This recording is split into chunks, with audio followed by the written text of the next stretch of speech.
Welcome to Blaize Interviews. My name is Blaize, and this is Bert Hung.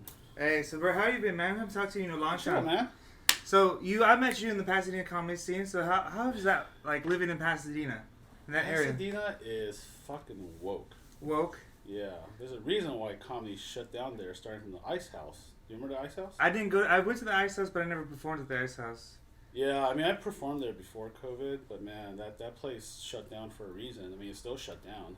I mean, it shut down because of COVID, but they never just really came back, right? Right. Do you think just because, I mean, there's a lot more comedy clubs. I mean, there's, over here where I live now, North Iowa, there's Ha Ha and Chateau, which are right next to each other. Mm-hmm. But, like, over there, there's no real clubs.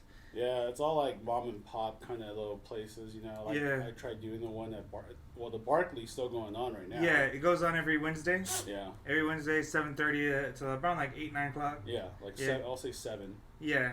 Yeah. So yeah, sorry, but it's a nice little place. But it's kind of just too like every time I go there, I always feel like Frank Sinatra ate there. You know what I mean? Like it's too little. It's like I'm waiting for like a mobster to come in and be like, "Hey, give me some spaghetti." Has little like rapey cabin vibes. But yeah, we're still keeping it going. I stopped hosting there because I just wanted to become a civilian for a little bit. You know, just kind of. Want to get out of the grind, you know. I mean, when you're a comic, like it's just going to mics night after night after night after night. Yeah. I mean, the place is fun. It's great parking, great food, atmosphere. The comics always go there. I always have a great time when I'm out there. I mean, I've never gone there and like. It's an actual restaurant. Yeah, it's an actual restaurant. It's not a club. It's not a bar. Like people go there just for the food or whatever. You know, maybe a favorite band or something. Like nobody knows there's a comedy thing going on. It's all the way in the back, which kind of it's like in a private room. Uh-huh. Like when did that start? That started before COVID. I remember I've been there before. I think. Yeah, Vance Sanders. He was doing something there before COVID for the longest time. But I met him like after COVID, just totally by chance at some other mic, the Whammy mic. I'm not sure if you've been there, but yeah. So he started up doing a bi-weekly showcase there now. Okay. That's the reason why we had to push the open mic from 8 to 7 because he does a bi-weekly showcase there, 8 to whenever. So, but yeah, like we started. Man, it wasn't that long, man. I will say like maybe 3 months, 4 months tops. Yeah, you showed up maybe like 2 months ago, I think. Yeah, I haven't been there in a while just because, like I said, because it's Wednesdays. Yeah. And I get off work at 8, so I don't want to roll up there on like 8:30 when it stops at like 9. And so it'd be like the last one there, but like, hey guys. Yeah. I feel like this is a dick move because there's a little thing about being like etiquette. You gotta stay the whole hour. Yeah. You know what I mean? I don't want to be that asshole who shows up late because I feel. Because I don't know, it's just a little bit of etiquette. Like I don't heckle follow comics. You know what I mean? Right. Like I'll say, if you say something, I might say something underneath my breath, but I'm not gonna like stand up and shout. You know what I mean? Yeah. I mean, like, what are some like things that you've seen like in the comedy scene, like especially the different types of comedy scenes, like Pasadena, Hollywood. You know, even if you travel around. I mean, try to stay around Pasadena. I've been to like Glendale. There's like an alt room there. I think it's called the Glendale room. I've heard of it. I haven't been in it. Again, just I was not welcome there just because of my material being very dirty. But I get like the feeling, you know, the Pasadena, even like Hollywood. I feel like the LA scene just there's like a weird vibe going on right now. Really? Yeah. Why is that? Like, what is it? Just because of the wokeness? You feel like people are just the COVID thing. Like it's funny because when I was at the Glendale room, my buddy Parnell, he runs the mic there, and he was. I was just talking to him at the entrance where all the people are coming in, and I'm like helping him check for vax cards, and I'm like not even vaxxed myself. I didn't have the heart to tell him, and but yeah, it's like just the weird COVID thing just messing up the scene. I think. Yeah, I mean, people aren't asking for COVID cards nowadays. They're gonna start to again. All this fucking scare. You know what I mean? It's like just like a fucking wave of fear. I don't really care, honestly. I don't either, but I mean, it messes with me. You know. Like, I mean, a lot of comics have gotten it just because I know that they couldn't do shows without it. Yeah. And I mean, it is what it is. I mean, for some people, I feel like there's this picture I saw in middle school. I always refer to it as there was these two twins, and it was back when the polio vaccine came out. So they gave one twin the vaccine, the other twin they didn't give him the vaccine, and they took a picture of him. The one who had the vaccine, he didn't have a blemish on him. The other one who didn't have the vaccine, he was covered in boils and scars and stuff. So ever since I saw that picture in middle school, I'm kind of like, vaccines kind of work because I'm strong and healthy, but because of where I work in I work more in the medical field. I work with a lot of older folks. Yeah, yeah. So it's kind of I totally have for. to. Yeah, totally for vaccines. You know, polio, smallpox. Own side. It's your own decision. Right. Totally. I think it's totally like a decision. Only you can make a call. Mm-hmm. You know, as soon as it's like mandated or forced, you know, people are just naturally rebellious. You know. Yeah. I know I am. My parents tell me to do one thing, I'll just do exactly one thing to get it, you know? I mean, that's how some of us became comics, right? Exactly. It's just like one of those things, it's like, So that's like, I don't know why. Like, if I feel a room, if they're going to check, I easily walked out and got my money back from likes where they're saying like, oh, you can't show a card, or you don't want to do it with a mask, then I'm that fucker, you know? Yeah. Like, I don't raise a scene, but I'm just like, all right, I'll just, you know, I don't want to do it here anyway, that kind of feeling. Yeah, I feel that I'm like, remember when so the guy, excuse me. So we had that whole situation where we took the masks off for like 2 weeks, and then last summer, and then after that, then we put the mask back on after 2 weeks. Yeah. After that 2 weeks, I'm like, fuck this. I'm not putting the mask on. Yeah. So good. I would walk into places without a mask and say, "Do you have a mask?" And I say no, and it's like, "Can you go get one?" I was like, bring me one. And I'll have people. I would start walking, doing my shopping, whatever, and they'll come look for me and they'll bring me the mask. Same shit happened to me the other day too. Yeah, I don't care. It's like, if you want me to wear a mask, give me one. They say I don't have one. It's like, okay, that's not my problem. Yeah, I mean, I even took one from the security guard, and I just walked and did my business. I never put it on, but then like, after a while, he's like, "Hey, get the fuck out." So I just they can't touch you. They can't do anything. Yeah, but they'll just tell you to put it on or get out. Yeah, know? I don't even care. Yeah, so I could deal with that. Shopping's one thing, but you know, just comedy, it fucks me up. You know, if I see a room where they're just overly fearful and take mandate precautions, I just it fucks with me. Really? I just rather have like, I already know like the certain kind of people you're filtering out to be in that room anyway. It's all people that are going to follow toe the line and be vaxxed, Yeah. I mean, they're not all going to be like that. I'm just like, I think like, I don't know, my comedy's not going to strike unless if it's a bunch of fucking fucked up people that are rebels like myself. Have you been to like the Accidental Chaos? I have. That's a good scene there. That's a good spot. I was like, that's almost a little too crazy for me though. I just call it the frat house of comedy. Yeah. It's the frat house of LA comedy. It's just a whole bunch of just dudes just going crazy and having a good time. Yeah. Like, I like the area. It's good energy, but it's one of those rooms like you have, if you don't, because the first time I went there I didn't know what to expect, and then I went there and I was like, oh, okay, this is what I need to expect. Yeah. I wish there were more rooms like Accidental, and I was trying to, it was really inspiring to me because it gave me some ideas for my own mic. They make it fun, like a game show and everything. I mean, what type of mic would you want to run? Like, what type of situation, like, when you envision yourself running a mic, obviously it wouldn't be in a restaurant, would it? My vape just died. Your vape. Fuck. Here lies Bert's vape. This is not a good sign. No. This will be a short podcast. You're like, I gotta fucking go get this. This is what we call an addiction, my friend. This is what we call an addiction. For all y'all who don't know what addiction is. Hey, He's like, my vape. That's my adult teat. It's just, I mean, you're just sucking on it. All day, every day. I'm not much of a nicotine guy. Never really been. It just doesn't really. I don't know if I'm a nicotine guy. I'm just an oral fixation guy. I'm just a man of all types of addictions. You just need something in your mouth. Yeah. If it's not food, it's got to be a cigarette or something. Just some liquor, some drinks. Yeah, I've been doing good with the drinks though. That's I good. think part of the reason why I had to stop doing comedies because I was drinking too much. That can happen because especially when you go to these mics and they're like, it's a 2-drink minimum, or you need to buy something. And even if it's not, I'm just you want to socialize, right? You want to feel comfortable, enjoy it, relax a little bit. I mean, I've been there. I drink like 4 or 5 drinks, and I'm like, should I spend all that money? And bill comes back at like $60-$70, and like, starting up. And then anyway, you asked me what kind of mic would I want to run. Yeah. Have you ever watched Kill Tony on YouTube? I've seen Kill Tony, yes. Okay, to me that's like the funnest type of open mic you can possibly have. But it's really got to. it's got to have a base. You know what I mean, like the type of 1-2 people show up in the mics I do. Yeah. Like, how are you gonna do that? You can't. I mean, to be fair, especially during COVID, like there was a lot of mics and a lot of places that were just empty. Right. So I mean, for a while, Hollywood comedy was pretty empty. Mm-hmm. I mean, I'd go there, especially like during the day, and it'd be like 1-2 people. Sometimes I'd be the only one there. Yeah. But now that I feel like, especially 2022, now that it's summertime, I feel like it's starting to really open up. Yeah. A lot of kids are coming out. A lot of young kids are coming out too. Yeah, that's one of my more favorite stages, the Hollywood comedy. I love how small and intimate it is because you're like everyone's right there and you can feel everybody basically. The thing I liked and disliked about the Pasadena was it was so spacious.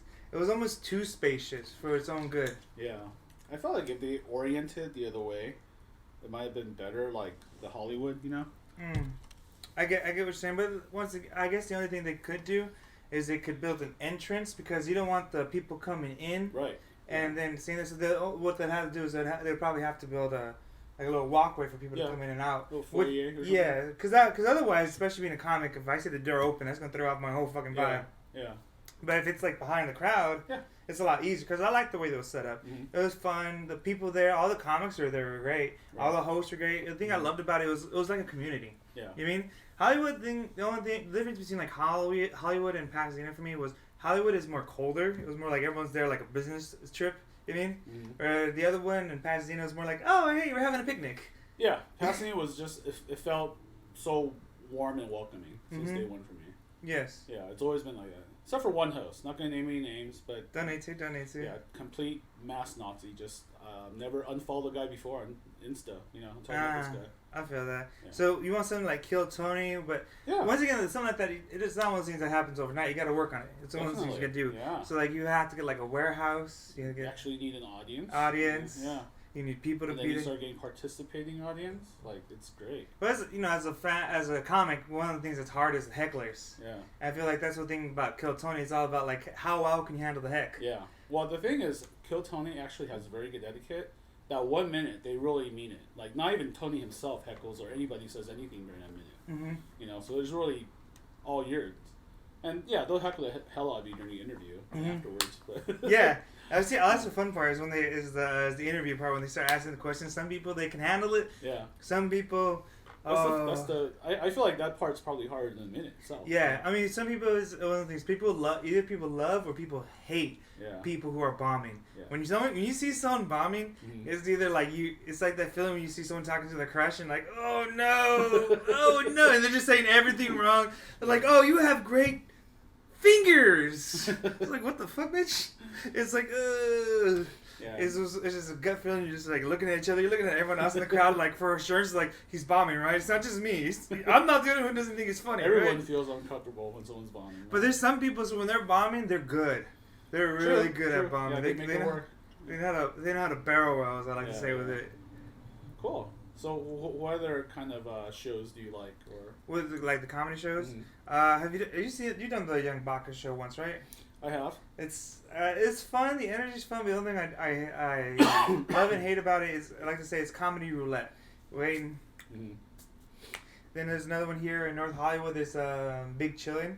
It's in his backyard. Oh yeah, I've been there. And I love the vibe out there. The guys who host it. It's outdoor, a little cold, but good vibes. All right, now it's hot. It's fucking. Yeah, I think I did during the winter. During the winter, it can be a little chilly, but right now it's just hot as fuck. But during the springtime was not too bad. You know what I mean? You go out over there with a t-shirt. But right now the fucking mosquitoes are getting the fucking shit out of me. Yeah. That's the only thing I hate about it right now is the goddamn mosquitoes. Yeah, not a big fan of outdoor shows, but that one is one of my favorites though. Yeah, I mean, COVID really opened it up for the different types of shows because like beforehand, I don't think a show like that would have been as popular as it is now, because no one wants to do an outdoor backyard mic. Really. Yeah. Now everyone's doing them. I feel like COVID really opened people's eyes to like, not just restricting themselves to doing only one type of show. Yeah. Because there's another comic. Her name is My Favorite Auntie, and she throws a show in Riverside, and it was basically in her backyard. And it was really really cool. So she had a backyard. People paid for the food. They paid for the entrance. There's a pool right there. You hang out beforehand, get some food, drinks, and then like towards the evening, behind the pool, that's where the comics were, and it was just a great time. Everyone had a wonderful time. And stuff like that is what I really started to love about the new comedy, like the new re-emerging scene. Yeah, Yeah, there's a few really warm. Like there's a bar around here called Liquid Zoo. Have you heard of that? I've heard of it, but I haven't been. Really good vibes there too. Like they kind of, they always have like people bring in potlucks shit. Oh, okay. It's a bar already, but people bring in like free. Oh, food. BYOB? Or BYOF? Bring your own food? Yeah. Bring your own. Yeah. And then the mic there run by this guy named Ryan Talmo. He's really chill. He gives everyone like 7-8 minutes, and just good vibes, man. Nice. Wait, do you feel like with this emerging, like, especially being Asian yourself, do you feel like this new emerging, like, Asian community in comedy is, like, really exciting to see? Yeah, I love it. Like, what are you as an, it's like, what doors have opened for you because of it, do you feel like? Or is it like, do you feel like it hasn't really changed, it's been more since before after?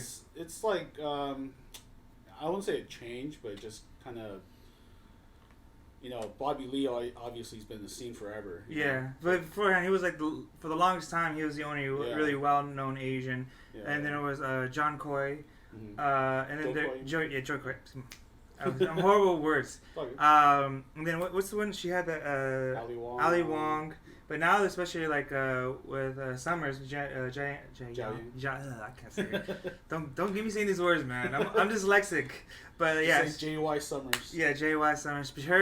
She's coming out. She's coming up. She's doing really big out here. She's blowing up. She's doing fucking huge. I was surprised. I was like, when I first met her, I was like, oh, nice to meet you. And I was like, oh shit. I saw her in Kill Tony. Just randomly, she. Opened, she was on there. Yeah, she opened like maybe a year ago. Oh shit. Yeah, but she took like a regular spot. She wasn't a bucket pool. Oh nice. Yeah. That's cool. That's hard to do. It is. I mean, she's got the connects, I mean, when you run a club, it's easier. I mean, like the whole there's a whole bunch of Asian shows nowadays. I mean, I've seen a few Filipino shows, Korean shows. Like it's more diverse now than it's ever been, which I love, especially because like after last year with all the Asian hate and shit. Yeah. I did. I was doing comedy when all that thing happened. And, I think it's definitely about time. Especially with Asian hate. I mean, I think I did a lot of material about that. I feel like it's good. We need more exposure. We're just like another topic for Laughing Matters. Just like everybody else, I mean, I grew up in diamond bars, so I know all about that. Oh yeah, especially diamond bars. Those type of Asians are the worst. They're successful, stereotypical, bad drivers. That horrible, but they all got like white and black Mercedes and Teslas. Teslas. Yep. It's funny because I grew up in like Highland Park, Hacienda Heights. And Diamond Bar. So when I used to drive down my parents would drive down the 60 right there in Roland Heights. I used to think that was Chinatown. Yeah. Yeah, right there in Roland Heights. That's because you haven't been to San Gabriel where I live. Yeah. That's like the ultimate Chinatown. Rosemead, Almonte. That's like because all of them moved out of Chinatown. Yeah. And I was like, it was sweet. They got so saturated that they had to sweep over to like Hacienda, like you said. Hacienda, I lived out there. I think I remember talking to you about that when we first met. Yeah. Yeah. That was like my hood, It's a really hoodie place. Yeah. No, I love it out there. It's one of those places like the only thing I don't like about the area is kind of there's not really much to do even when you live there. Like you don't go there even if you live there kind of vibes. Yeah. Like, you have to leave to go anywhere. I mean, there's only like 3 malls and they're all like super far from each other. Did you know they shot Back to the Future at that mall? La Puente Mall. Yeah. Right there in front of the Sears. I remember that. First I was like 15 when I found that out and I was like, "Oh, I go to that mall all the fucking time." And there's this other movie back in the 80s called Mac and Me. Mac and Me. It's about like this. It's kind of like an E.T. story. This kid finds an alien living thing, and they shot a scene on the hill that I used to live on. Okay. I mean, I used to live like you said right there, the La Puente Mines. So where Wilson High School is, right? Yeah. So where Wilson was, where I first lived was like 4 blocks down the street from Wilson High School. No way. So we were in that close. I remember when I was a kid, there was so many kids who lived in the area. Yeah. And like we would go out with like with the pillowcases for trick or treating. Yeah. And my mom, me and my brother were like 5, 6 years old. She's like, "Yeah, go ahead." She did not give a fuck. She's like, "Go and get your candy." We would both go with one bag, fill up one bag, bring it, dump it, and go back for a second load. That shit was so great. It was a great area. And then I moved to the Diamond Bar. No one answers their doors. That's because of all those rich, stuck-up motherfuckers. Yeah. And when we first moved there, it was nice, but then after the years, like my parents don't even fucking celebrate Halloween. They just like leave the lights off, close the blinds. You gotta have a backup bag of candies, man. I'm sorry. You always do. I just hate how. One of the things I hate is starting in August. I've seen this quite frequently in the last 3-4 years. They start selling the Halloween candy. And like they stopped? They start. Oh, start. Yeah. I hate that. Why? Because it's too early. It's too fucking early. Like they need to start selling it in like the October 1st. At the earliest, I'll give you the last week of September. But that's it. Not in fucking August. Like it's too early. What you're supposed to do is do it the way Asians, most cheap Asians do it. You start buying in November when they're on sale from, and then you save it for next year. That's what you gotta do, man. I wouldn't. It wouldn't last in my household. Like September? What are we talking about? September? The fuck? The highest markup, bitch. Bitch, who the fuck you think you're talking to? You're like really trying to see if it works. Get as much as you can. It'll recharge, kind of. Yeah. You know what I mean? If you let it rest, you can still get a hit or two. When did you start smoking? These? Or when did you start smoking anything? Oh, young. I started smoking cigarettes when I was like in 7th or 8th grade. Why? Yeah. Just because I have an older brother who has cigarettes. So you're like, you wanted to be cool? Yeah. Isn't that how everyone starts? I mean, fair enough. I mean, I had my first time I smoked weed was same thing. I was in the summer going into my 7th grade year. Mm-hmm. We smoked out of an apple bong. Wow. So he cut up when the bong with a pen. Yeah. And then he cut the pen out, and so he used that as a piece. That must have tripped you out like shit the first time you saw that. It was cool. Yeah. It was really cool. I was like, it's fucking amazing. Yeah. But it was funny because we did it on the 2nd floor of our backyard, mm-hmm. and so where our backyard is, we had to jump through my window. All right, so we had to jump through the window to get onto this little terrace to do it. So we didn't want to do it outside, right? Yeah. So we did it outside in the back and the little terrace in the backyard, and so we had to jump back in. So I was the biggest, so I had to go last. So my little brother goes first, and then my cousin goes, and then I go on the last one because it's about like this high up for me, right? Yeah. So I had to like jump up to get it, and I get up there, and still a little chubby then. So I get up there, I get halfway here, I'm halfway hanging in, halfway hanging out. I just look at my cousin and my brother, and I just start laughing. Just laughing. I don't even know why. I was just high. You know what I mean? I was like, why am I laughing? And they just started laughing. We just sitting there. This is after you guys already smoked. Yeah, it was like right after we smoked. We just smoked, and we're like getting into the, like, not even like a minute after we finished smoking. You know what I mean? Yeah. So they go in, and then I'm the last one. And we're just laughing. And we're just laughing and laughing for a good 30 minutes. That was the funniest shit I've ever did. Another time that happened was, this was like, I want to say back in like 2016, 2017, around that time.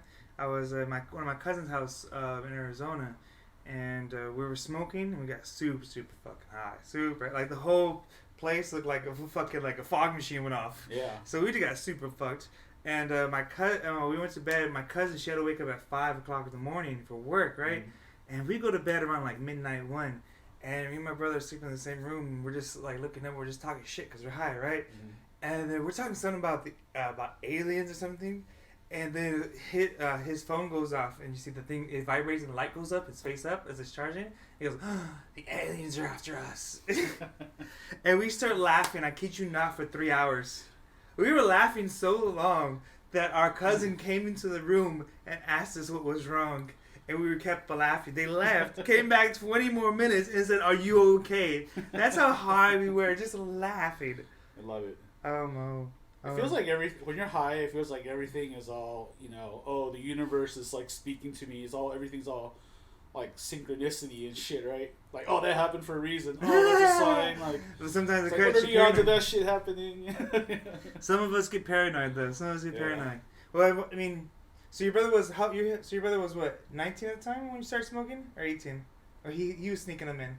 No, we were hella young. Like 7th grade, I must have been like 13, 14? Yeah, so he just graduated high school or what? He just got to high school. That's when he was, already initiating the gangs and stuff. So he must have been, what's high school, like 15, 16, right? Yeah. Yeah. So he was in a gang? Your brother was in a gang? What about you? Were you in a gang? I was a wannabe. You're a wannabe? So your brother didn't let you join? Dude, he's not like leader or, it's like, Everyone's a wannabe, man. Yeah, I mean, especially out there.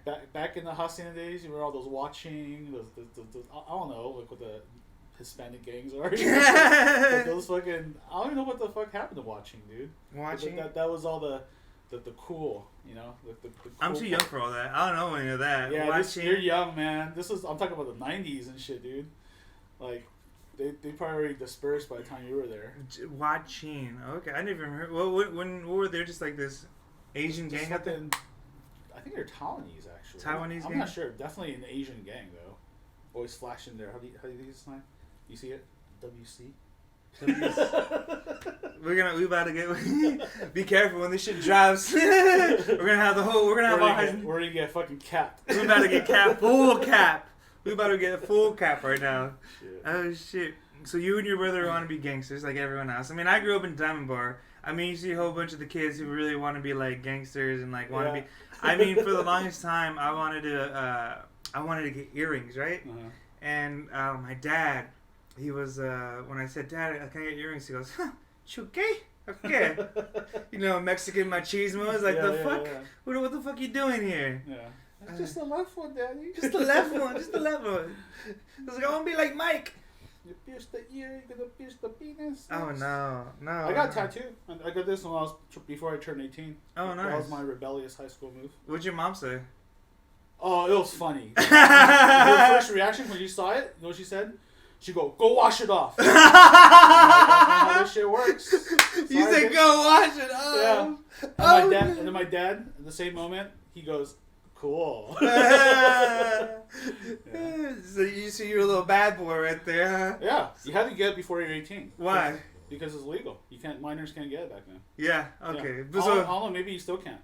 You have to be 18. No, you have to be 18. If you're under 18, you have to have a parent or guardian sign for you. Yeah. I was scared when I was getting this done. It was in somewhere in like, where the fuck did I get it? About Puente? It's called Black Wave, off like Santa Monica somewhere, I think. On Santa Monica, oh shit. I could be wrong. Don't quote me. It's called Black Wave though. Anyway, when I was getting this done, a fucking cop walked in. You know, like just walked in the store randomly. Oh. And then I don't know the thing. I mean, first tattoo ever. You know, and I was just fucking, gotta act like it didn't hurt. Play it off cool. Were you crying on the inside? It's okay. This spot's not that bad. It's not that. Do you have another one or just that one? Just that one. Just that one. Yeah. Why are you? Because you got that one, you didn't get any more. I was like, I just want to be a rebel. I just want to get one before I turned 18. But I never got to the piercing. No Prince Albert's, nothing like that. Oh no, I could never. I could never. I saw a picture of it one time. Oh. You're basically hammering a nail through your penis. Right? No. I mean, that's what don't even say it. Don't even say. Oh. All right. I'm in pain. Nail through the penis. Oh no. Or nail through the pee hole. Which one do you rather prefer? Isn't it go through the pee hole? It does, but at least it's not going like driven inwards that way. Is it not? Is it not? I thought it was like the front of it. Like where's the tip? I don't know. I mean. I don't. I mean, I fucked a bitch who had her pussy pierced. That was interesting. Yeah. I'm not really into that. Like nipple piercing, that's alright, but like piercings don't bother me. Yeah, it's just weird. It'll loosen things up a lot more though, because the more tugging people will do. Yeah. I'm in pain right now. If you can't tell. I'm physically hurt. Like this is like the image of this thing is physically hurting me. Ugh. But I love it. I watched this other podcast. Have you heard of it? It's called Your Mom's House with Tom Segura. I've seen a few. Yeah. They have like a special section. They call it the heavy segment, where they play videos that we're describing for their guests. Like they'll have like Joe Rogan, showing his facial expression, watching like. People getting their dicks pierced, stuff like that. I wouldn't. I'd walk out. I'd walk out. There's one thing I can't do is I can't do shit like that. Can't do shit like that. Like I can't do gory movies. I have just one viewing policy. Like I'm willing to watch anything once, like a beheading video. Like I'll watch it once, but I don't think like I'm crazy enough to be that guy like jerking off, watching on repeat all day. You know, like, watching beheading. Is this what? So you watch it one time and like, all right, now I'm just gonna bust it. No masturbation. No, but you know if like, you like just one viewing policy. You know, just say you've seen it and you know it's good enough. But I mean, I honestly haven't seen a beheading video since like the early mid-2000s. Yeah, I'm good. I seen the one with Nick Berg, that guy that journalist guy that I didn't see that one. That was the one and only I'll probably. Yeah, I don't really need to. Yeah, it's like I saw a few when I was a kid, and I was like, all right. So you've seen one, so you're good. Look, I mean, when you're especially at the beginning of YouTube, and you're just like, scrolling through curiosity, shit. Right? Yeah, and you're like, what the fuck is this? Yeah. You know, like, I mean, have you seen like a prolapse video? No. Do you know what a prolapse video is? I don't think I want to. It's a prolapse video. It's like butt porn. Or like, but it's not just like touching, you know, assholes, which you can't physically do, but people can like protrude out their innards from their anus. So this is the puckered up anus. So shit will come out if you push hard enough, and whatever comes out, it almost looks like cow titties. Like, so imagine a pair of cow titties just comes out of your anus, and then you start rubbing that against some other guy who does the same thing. So this is what you watch? I know what it is. You know what it is? Because I've seen it on your mom's house. I don't. You You masturbate to it, so you're saying? Just once. Just once! Only once he's got a one viewing policy. Hey. Gotta try things one at once. I mean, depends on the thing for me. Depends on the thing for me, honestly. I'm not into that whole... Honestly, I'm not a whole anal dude. I'm not into like eating ass. I'm not into getting my ass eat. I'm not into like looking at ass. Like, I mean, I look at it when I'm hitting it, but like, I'm not even into fucking ass. You know what I mean? Good for you. I never had my luck with ass yet. I think I'm willing to try it though. I had one girl try and like persuade me. She heavily persuaded me. Like, let me just eat your ass. Let me just trust me. It's gonna be great. It's gonna be great. Let me just eat it. I just want to eat. I'm like, no. You're like the opposite of Tom Segura. Tom Segura on your mom's house openly says how his wife just never wants to eat his ass. And here you are, like, you know. That's what she wanted to eat my ass. You should have married Christina Pazitsky. You and Tom basically look alike too. You could have easily. I have more hair. That would help. I think Tom is a very hairy dude. But he's bald. He is, but the rest of his body, he's like a Sasquatch. Yeah, he's like a grizzly bear. But I'm not that hairy though. Like I barely got any hair on me. I'm not that hairy. Yeah. Like if anything, like I only got like chest hair and I got like a hat trail. But I'm not like bushy. You know what I mean? Some dudes are just like. Yeah. Like, it's a whole like. You look like you'd be hairy, but you're actually not. No, I'm not. I'm Mexican hairy. Like the only real hair I have is like here on my face and I shave. I think the Mexican hairy is a lot more attractive than the Asian hairy. Asians aren't that hairy though. We're not. You guys should. But have you seen an Asian hairy guy? Like we bush out just on our belly and our pubes and maybe our ass. Sometimes the most I'll see is like maybe a little bit on the shoulders. But that's it. Like really? I've never seen an Asian guy with hairy shoulders. No, like not like whiskers on the shoulders. Mm-hmm. You know what I mean? Yeah. Like not hairy. Like Asians are very non-hairy. Yeah. Like y'all like seals. It's just belly and pubes. That's pretty much that's it. And you guys get like no facial hair really. Mm-hmm. Like you guys, you know what they say? Asians, they have the great hairs. They have the best hair. Like the head hair. Like a lot of Asians have a lot of full hair, even like good thick hair, even when they're old. Yeah. So at least you guys do have that. Seems like this is a stab at Korean boy bands. Well, we gotta wait another year and a half for BTS to come back. Why is that? What's the news? Because they have to serve for their military. Ah, because in South Korea they have to serve 2 years. So they finally turned 18. You're saying?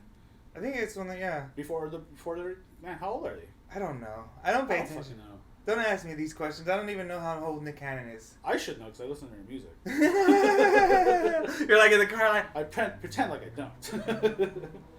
I listen to it here and there, but I'm not like going out of my way to listen to it. It's like I have a few of their songs saved on my like list on Spotify. So like I listen to it when it comes on, but like I'm not gonna like I'm more like one thing I'll go out is like listen to like Tyler or Kendrick or something like that. Yeah. So I'm like, what is it? But yeah, no, it is funny. Now Asian like hairy people, like because my profession, it's what I learned is just like a lot of people just don't know how to groom. And a lot of people just don't know how to groom. And it doesn't matter if they're hairy or non-hairy. It's just the people need to learn how to groom and clean themselves. I agree. That look is like you feel you've seen some things. There's so much guilt in this area right now. Wow. So much guilt. Just in this area.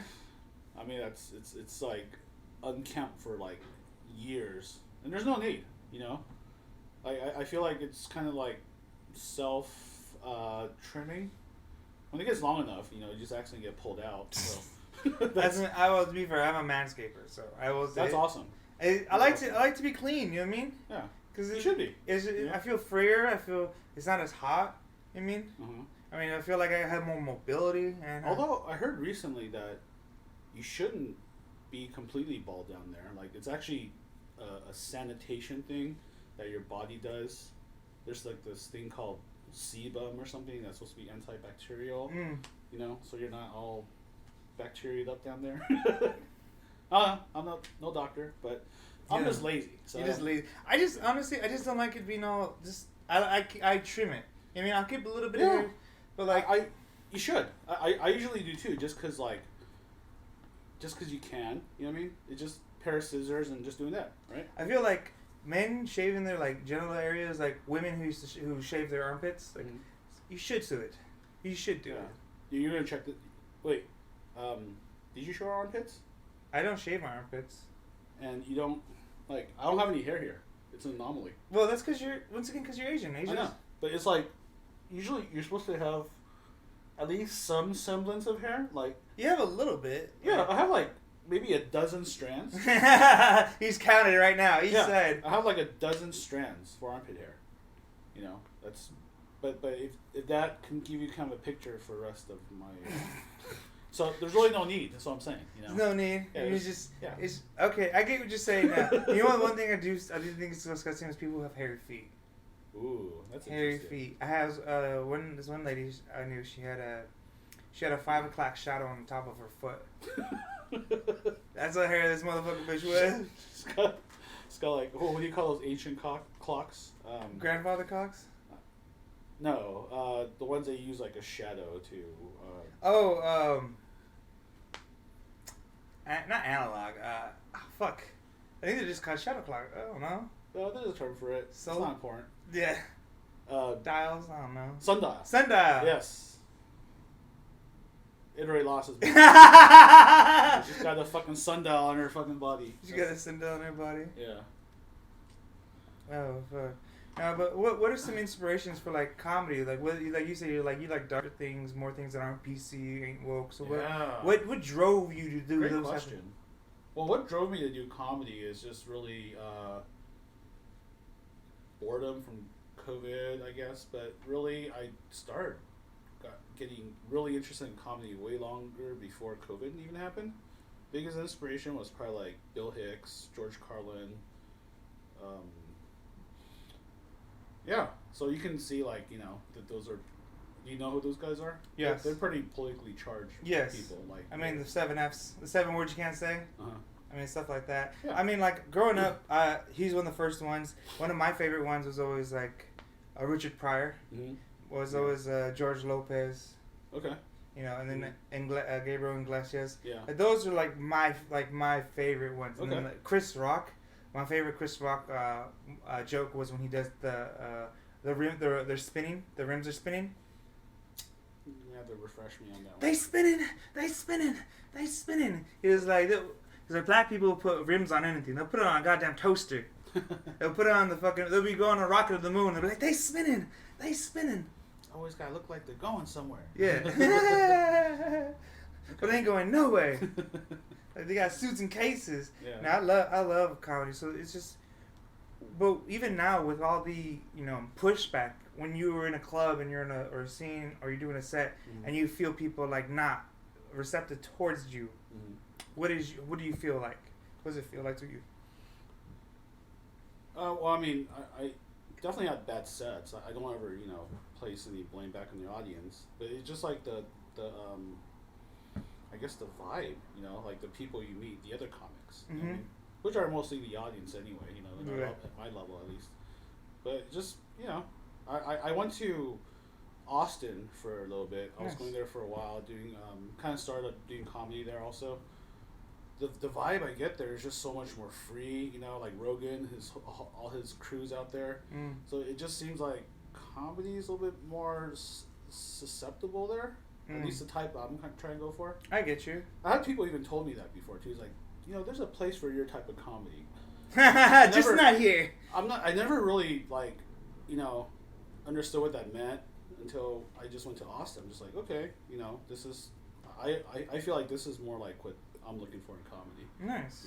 Just I'm not sure. Like LA is, I feel like I can still do it here, but just not now. It's a sad thing to say. I want to kind of be back in it, but just other stuff are more important now. I get you. I mean, like, besides Austin, have you gone to other places? Like, No. have you gone to Reno, New York? I mean, I feel like with your sense of comedy, I feel like more middle America might be your niche. I don't know what my crowd is, to be honest, but I want to just be able to do it freely, with no stupid lockdown or any threat of any kind of mandates that are weird. Yeah. That make people weird before you even go up. Yeah, so I'm kind of waiting for like Rogan. I'm a big fan of Rogan. Yeah. Once he opens up his comedy store at the Austin scene, I'll probably go check it out and hopefully spark. Would you move to Austin or no? I thought about it. I was gonna go, but I couldn't do it. Money? Not money. Job? It's just weather, lifestyle. I get that. I've been Cali. I play tennis a lot. So Isn't if you go to Austin, it tennis? Well, let me put it this way: if you move anywhere in the world other than Southern California, you can't play tennis every day. Really? Yeah, because we have perfect weather here. Oh. Like you're paying a premium. You're paying all these fucking taxes to live here for what? Use it. To play tennis. To play tennis. To play tennis. This is like perfect country club weather right here where we're living. You know what I mean? God. Because you live in anywhere else in the world, you can't do that. No, I feel that. I feel that. I mean, Hawaii? Possibly. I've never been to Hawaii, so I wouldn't know. I'm very, naive. So I get that. My world's very small, but from my world, I know I couldn't live anywhere else but here. To live the life I want to. Nice. Yeah. I feel that. But Austin is definitely the move for a lot of people. I don't think I'll do it. I don't think I'll do it because I'm a Cali boy through and through. Yeah. I mean, it's hard for me to move anyways. Yeah, I got friends there. I miss them. Like I want to, but I'm like trying to balance it with work. I still work, but I want to still take trips out there and then check out the comedy scene. Nice. Yeah, you should too. It's really great out there. I'm actually going to New York in September. I'm just spending a whole full week there just doing nothing but comedy. Hell yeah. I'm going to do a little bit of sightseeing in between, but the main focus is going to be out there just doing comedy and just like having a good time. Cool. I love it. But going by yourself? No, I'm going with my roommate. He's also comedy. His name's Charlie Shark. Cool. Never mind him. Yeah. So we're gonna do that there. We're gonna go just have a good time, have some pizza and hot dogs and shit. Mm-hmm. I love just exploring because I think I forget if I told you, but I went to the University of Hawaii. That's where I started doing comedy out there in Hawaii. So that's why for me like doing comedy in different places is always great. Like I've done comedy. I went to New Orleans this year. For 4 days, I went there for a wedding, but I made sure that one of those days I stayed there and I went to the Hi Ho Lounge. Mm-hmm. It was a really great place to do comedy. The atmosphere is great. The people there were great. Nice. So the Hi Ho Lounge in New Orleans, loved it. Oh yeah. So same thing when I go to New York, I'm just going to as many comedy clubs and just make connections, make friends, and like see what happens. Yeah, that's the fun part. I miss that part about comedy. Like I almost prefer going to like a totally a new place by myself just so I can get into that zone of having actually reach out and make new friends. I feel that. It's hard because sometimes it's hard to put yourself in that position. Like, yeah, especially in everyday life. Well, yeah, that's true. But if you go with somebody, you're kind of like closing yourself off. Yeah. You kind of feel insulated with just that one partner. Yeah, because some people they go to the mic and then they just leave. Yeah. I say when people go to the mic, they always put themselves like early and then they leave as soon as they can. For me, I felt like the work comes after the mic's over. Yeah. So you have to like socialize everyone. Network, make friends. Yeah. Because that's how you get on shows. It's like you got to know people. Right. So it's like I hate like beforehand, like I said, like a lot of people just come and go and leave, go and leave. I have nights where I did that too. I totally hate myself when I did that because every time I was like, why am I not Ah, okay. That's like another part of the business you got. Mm-hmm. You got a network. You're like, why aren't I getting on shows? Yeah, Why aren't they hitting me up? You know what I mean? It's because people are gonna book who they like. Yeah. If they like you, they're gonna book you. Exactly. It's the hustle of the game. Hustle of the game. But that's gonna be it for tonight. We gotta get him another jewel before they sound them all. See, it's not on. So where can the audience find you? Or would you like to plug anything? Bert Hung Comedy on Instagram. Don't use Twitter. I'm just trying to lay low on social media these days because I'm kind of laying low. But yeah, Bert Hung Comedy. Hit me up. Bert Hung Comedy. Thank you all. Take care.